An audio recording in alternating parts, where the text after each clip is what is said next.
조갑제 TV 시청자 여러분 안녕하십니까. 2023년 10월 26일 12시입니다.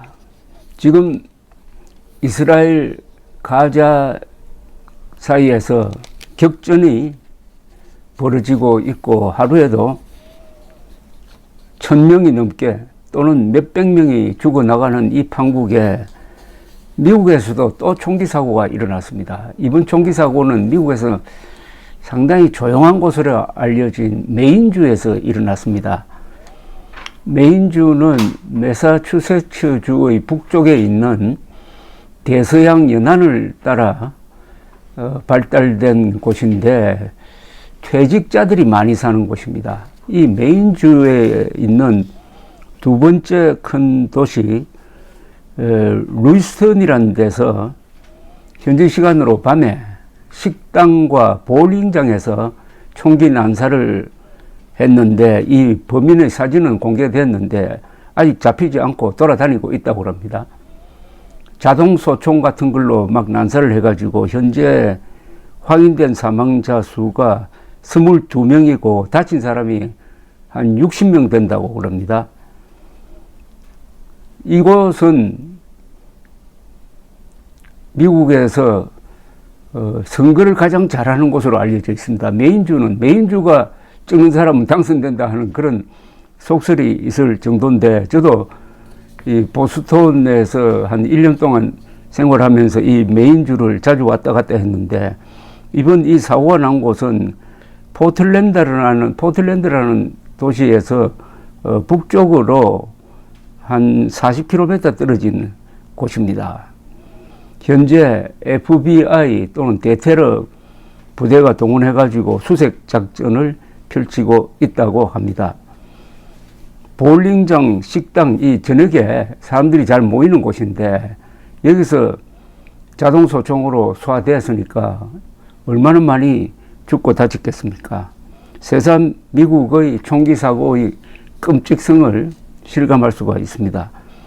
이 범인이 잡히든지 사살되든지 할 텐데, 그러면 또 이 범행 동기를 둘러싸고 한참 또 논란이 일어나게 생겼습니다. 바이든 대통령도 즉각 보고를 받았다고 합니다.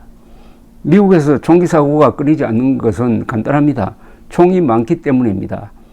미국 인구보다 총이 많습니다. 인구수의 120%쯤 됩니다. 미국 인구의 1.2배인데, 그러니까 어린아이를 빼면은 한 사람이 한 자루보다 한 두 자루 정도의 총을 갖고 있다는 것 아니겠습니까? 작년의 경우에 총기 사고로 죽은 사람이 교통사고로 죽은 사람보다 더 많습니다. 4만 명이 넘게 죽었는데, 물론 자살자가 포함되어 있습니다. 자살자 또는 총으로 죽인 합쳐가지고 4만 명이 넘습니다. 그런데 이런 일이 일어나면은 왜 미국은 총기 규제를 하지 않느냐 하는 이야기가 또 나옵니다. 그런데 미국은 총기 규제를 원천적으로 할 수 없는 나라입니다. 수정헌법 제2조가 있습니다. 그 요지는 민병대가 무장을 하고 자유를 지키는 것은 국민의 고유한 권리이므로 총기 소지를 금지할 수가 없다, 이렇게 되어 있습니다. 총기 소지가 미국의 헌법적 권리로 되어 있습니다. 미국이 독립하는 과정에서 스스로 무장한 민병대가 영국 정규군과 싸워서 독립을 쟁취를 했습니다. 그리고 그 뒤에 뭐 서부 개척 시대든지 뭐 이렇게 법이 따라주지 않는 지역에서는 우선 자기를 지키는 수단은 가까이 있는 총이었습니다. 또 미국의 이 집들은 띄엄띄엄 산속에 뭐 들판에 이렇게 고립되어 있는 경우가 많습니다. 거기는 경찰의 보호를 받기 전에 우선 거기 사는 사람들이 무장을 하고 스스로를 지켜야 한다, 이런 전통이 있으므로 간단하게 총기 휴대를 금지한다는 것이 되지 않습니다. 다만 총기를 가지고 다니더라도 규제를 하는 거죠. 총을 들고 바깥으로 나다니지 못한다든지, 총을 들고 다닐 때는 반드시 어디에 트렁크에 넣든지 안 보이는 데 넣어야 된다든지 이런 규정도 각 주마다 또 다릅니다. 그래서 이런 끔찍한 사고가 일어날 때마다 미국에서는 총기 규제를 강화하자 하는 이야기가 나왔다가 실천되는 경우는 거의 없습니다.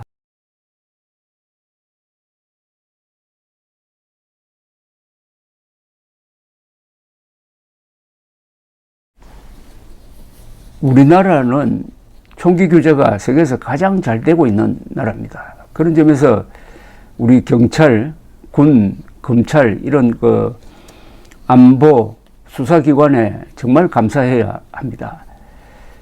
보통 민간인들이 총기를 갖게 되는 경우는 호신용, 그건 호신용이 허용된 나라고 그 이외에는 이 조폭이 많습니다.